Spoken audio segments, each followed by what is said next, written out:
ဟာလိုဝါမရှိတဲ့ဝန်ထမ်းပေါ့လေတာဝန်ခံကိုအမှန်တိုင်းနေလျှောက်သွားပြောရင်ထောက်ပံ့ခြင်းမရတာတွေဖြစ်တတ်တယ်ပေါ့လေအဲဒီရုံတော့ပေးဟလိုဝါကပေးတဲ့ပေါ့လေခီဟွန်းတက်ရတဲ့အလုံးလက်မဲ့ထောက်ပံ့ခြင်းက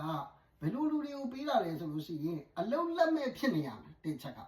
နှစ်ချက်ကအလုံးလုံးနိုင်တဲ့စွမ်းအားရှိရမယ်နံပါတ်3ချက်ကအလုံးလုံးချင်တဲ့စိတ်ရှိရမယ်ဒီ3ခုကိုကြည့်တယ်ပေါ့လေဒီ3ခုကိုကြည့်ပြီးဒီ3ခုလုံးရှိမှထောက်ပံ့ခြင်းပေးတယ်ပေါ့လေအဲ့ဒါကြောင့်ဒီ3ခုနဲ့မဆိုင်တဲ့စန့်ကျင်ဘက်ဖြစ်မဲ့ကိစ္စတွေတော့ပြောရင်ထောက်ပံ့ခြင်းမရတာတွေဖြစ်တတ်တယ်ပေါ့လေဘာတွေဖြစ်လဲဆိုနံပါတ်1အလုံးလာစားတာမဟုတ်ဘူးကျွန်တော်ကျမအလုံးလာစားတာမဟုတ်ဘူးထောက်ပံ့ခြင်းပဲလာတောင်းတာပါလို့တော့ပြောလိုက်ရင်အဲ့ထောက်ပံ့ခြင်းမရတော့မရဘူးရခိုင်တော့မရတော့တယ်ပေါ့လေ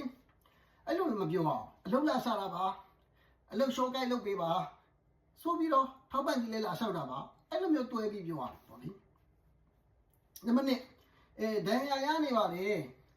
ယောဂရှိနေပါလေဒါကြောင့်အလုံးမလုံးနိုင်ပါဘူးလို့လည်းမပြောအောင်အဲ့လိုပြောရင်လည်းထောက်ပံ့ခြင်းမရတာဖြစ်တတ်တယ်ပေါ့လေနံပါတ်3ကြောင်းတက်တော့မယ်လုံးမလုံးတော့ဘူးကြောင်းတက်တော့မယ်ဆိုတဲ့လူတွေတော့ပြောရင်လည်း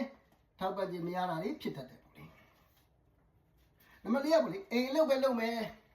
အိမ်တာဝန်ပဲထမ်းဆောင်တော့မယ်အိမ်အလုပ်ပဲလုပ်တော့မယ်ခလေးထိမ့်မယ်ဆိုပြီးတော့ပြောရင်လည်းထောက်ပံ့ခြင်းမရတာဖြစ်တတ်တယ်ပေါ့လေနံပါတ်5ပေါ့လေကိုယ်တိုင်ကုမ္ပဏီထောင်ဖို့ကြိုးစားနေတယ်သူများလက်အောက်မှာမလုပ်ဘူးအဲ့လိုမျိုးပြောရင်လည်းထောက်ပံ့ခြင်းမရတာဖြစ်နိုင်တယ်ပေါ့လေ